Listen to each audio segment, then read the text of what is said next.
Fondé en 1973, le groupe scolaire La Farandole a 40 ans.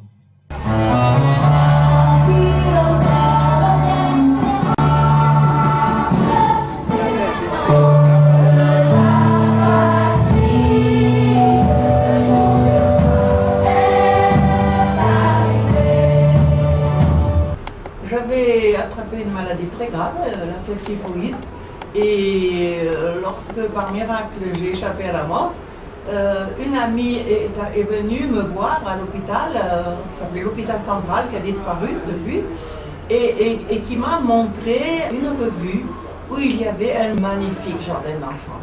Et donc j'ai lu ce reportage et je me suis dit, des jardins d'enfants comme cela, il n'y en a pas en Côte d'Ivoire.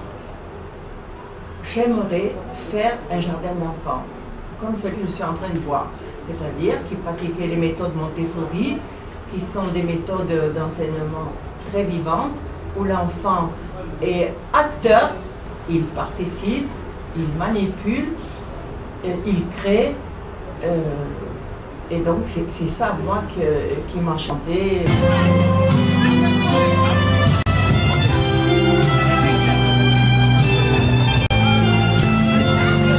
40 années de pédagogie pour l'accès à la connaissance, le développement des mentalités et garantir l'insertion sociale aux décideurs de demain. Telles sont les ambitions qui ont animé le corps éducatif pendant ces 40 années de dur labeur. Pour avoir les résultats les meilleurs possibles. Je n'étais pas seule. J'avais après, quand on va créer le secondaire, je vais avoir la chance d'avoir les enseignants avec moi et le directeur qui va dire c'est notre fondatrice, on est tous ensemble, c'est-à-dire il n'y a pas un patron, il n'y a pas des employés. Nous étions ensemble dans un même combat qui était celui d'amener les enfants à la réussite.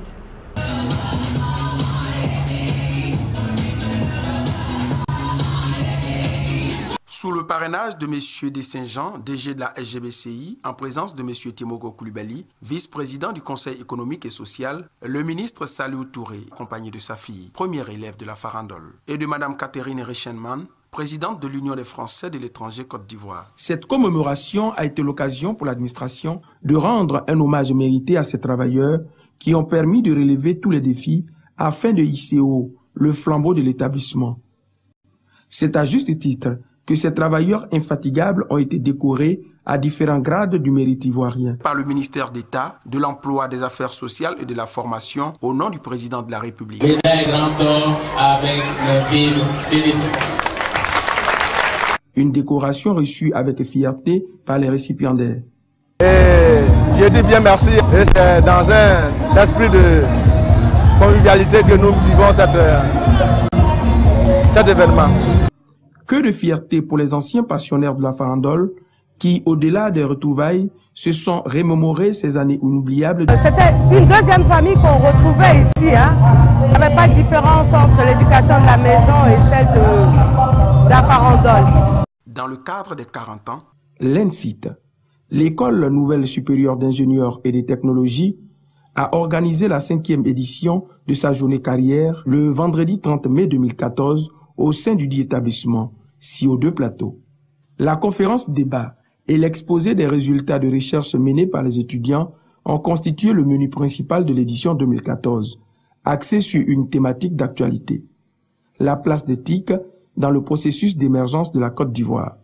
Le directeur général a dans son adresse relevé la nécessité pour les décideurs de demain d'orienter leurs réflexions vers les opportunités liées au thème du jour, afin d'anticiper sur les solutions indispensables au développement.